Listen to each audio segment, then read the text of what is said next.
If you've ever tried to learn your 7 diatonic chords of the major scale without success, this video is definitely going to help you and will definitely interest you, because today I'm going to give you an exercise. I can show it to you right away. That's going to look like this. And as usual, if you want to get your hands on this beautiful PDF, you can do so by clicking on the first link you see in the description. At the same time, you'll get access to everything I've published, PDFs, backing tracks, and everything else on my website. I think it's worth it, and it's free. I've started practicing this exercise again. It's an exercise I used to do in the past, but honestly, it's a really great review for all levels. And it's a really good way to get started. If you're just starting to learn your chords, the chords from the major scale, the diatonic chords. This exercise is not only about learning that, but it's also a very thorough technical exercise. So you'll be practicing your technique and dexterity on the saxophone at the same time, and you'll also learn your chords. So, let's be honest, that's pretty awesome. Doing your part, it's a very simple exercise, but very thorough in itself. I'm just going to give a very quick explanation. Theory, after my bit, because if I don't do that, you'll end up all mixed up when you try it. So, there are some people who aren't too keen on that. Theory, but honestly, if you're one of those people and you just want to go play, I encourage you to try to stick with learning the theory. Because once you understand the theory, then you can practice at your own pace and, most importantly, apply everything you've learned in other keys. So today, you see, we're in C major. If you did the same exercise, for example, in F major, in G major, whatever the key, there are 12 keys, as we know, 12 semitones. If you don't understand the logic behind it, it's pretty much pointless. Because, since memory is something that forgets, you'll learn it, you'll say, well yeah, that's great, I know it, but if you stop practicing or if you don't really understand it, honestly, you're bound to forget it. That's clear and certain. However, if you understand it correctly, it's like riding a bike or learning a language. It will stay in your subconscious. So, it's very important to understand how it works. So, I'm going to try to do this quickly for once. I'll explain how it works here. So, what are we going to do? We're simply going to arpeggio. The 7 chords, then the first chord, are all divided into arpeggios here. But you'll see that there's a continuous pattern that's quite fun to practice. So, if you look here and there, calmly, you have the C major 7 chord, quite simply 1 3 5 7 1 3 5 7. I'm going to reduce the size of my pencil. And then, next, here, you have the second one here. D minor 7. Now, here, we're going to go back on our steps, so we're not going to do it. 1 3 5 7. We're going to do the opposite. 7 5 3 1. Next, we find ourselves at the third chord of the major scale, the third diatonic chord, which is the 3. So here, E minor 7, 1 3 5 7. Next, the fourth chord of the C major scale is F major. 7. So we're going to reverse the pattern as we did before. 7-5-3-1. And it's always like that. So, you're going to go here, in the pattern, 1 3 5 7, then you'll go to 7 5 3 1 of the next chord. That's all there is to it. And the last thing I want to mention is that we're going to do this across the whole range of the saxophone. If at first it's too complicated in the pump kiss, you can stick to 1 octave. Which I don't necessarily recommend. If you know all your notes on the saxophone, which you should if you're starting to practice this kind of exercise, let's be clear, so you really do need to know your notes. So, we're going to do it across the whole range, which means that our last chord will be this one, G7. Why? Because here we're going to do the 7-5-1 pattern, and F is the last note on the saxophone, unless your sax has an F sharp, but mine doesn't. So, I'm going to stop at F here. So, you'll also notice that there are no accidentals. Why? Because we're in C major. So, if you start adding sharps and flats, that's not right for this key. So, forget about that.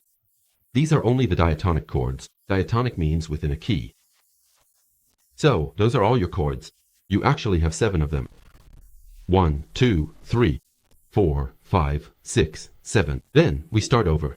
1 2 3 4 5. Now, we have no choice but to go back down because we've reached the highest note on the saxophone. So, that's normal. We're going to go back down here. 4 3, 2, 1, 7. 6, 5, 4, 3, 2, 1. We're going to do a little cadence to get back to our new note. I'll play it for you, you'll hear everything and understand everything.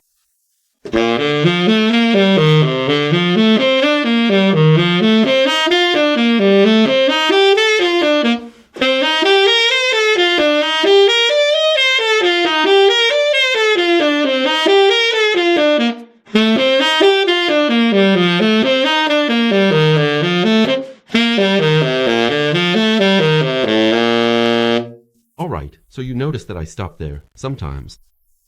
I don't have a metronome. I didn't set up a metronome, so I don't have any rhythm constraints. I recommend you use a metronome. And sometimes, I just took a breath because it was too long. I could have taken a breath while keeping the timing. If I had set up a metronome, for example, I'll show you right now. Now, obviously, I'm going to try to keep to my timing. So, I'll set the metronome a bit slower so you can really understand.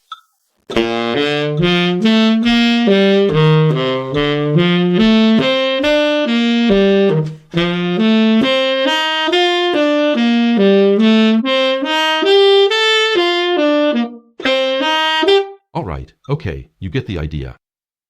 Basically, I cut the last note a bit to catch my breath. That's how it works in music, so you can do that for anything you're going to play. But I recommend you do it with a metronome. You understand that the goal isn't to do it super fast, but to actually learn it, of course. And that too, you'll see, it'll get into your fingers. As we say, it's your photographic or musical memory. I don't know what you call it, that'll record it. So, the more you do it, the more it'll get into your fingers. And when you start to improvise, honestly, it's really going to help you because we're working in the major scale. We're arpeggiating all the chords. It's really quite a great exercise. You'll definitely notice that there are spots on the saxophone where your technique won't be as strong as in other areas. That is, probably, in fact, I'm almost certain that's what's going to happen when you're in the middle register where we have these keys here, which we really use. More often than the palm keys or the low register, and that's totally normal.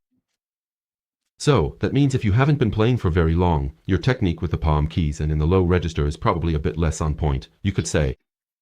So, this exercise, like all technical exercises for that matter, will help you develop a kind of technical consistency across the whole range of the saxophone. When I practiced it in the palm keys too, it would catch in a few spots here when I was practicing slowly. I was able to fix that. That is, I'll try to do it again, it would mess up between. I think it was between these two notes. It's something like that.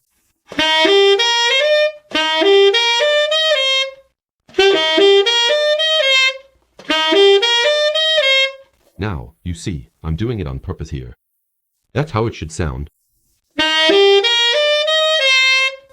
Okay, that's important.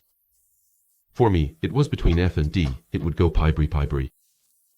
I was catching a little bit. So, by doing this exercise, I fixed that, you see. Even after many years of practice, it's always good to get back into technique sometimes. So, you see, you can practice that in all keys. I showed it to you in C major, but practice it in all keys. It's not easy. Don't go straight to C sharp. There are way too many sharps, or C flat. If it's in D flat, it's the same thing. Once you've really mastered that, I'd say try, say, a key like G or F. One flat, one sharp. You won't make things too complicated for yourself. You'll see that, in the end, there are a lot of arpeggios that will come back, because there, you just have one more flat or sharp, or one less. So, there are also different ways to practice this. I might make another video about articulations, to explain where to put them. Because after my bar, you should separate all your notes. To start, then you can try to play them connected. And then, you can add various articulations. There, you.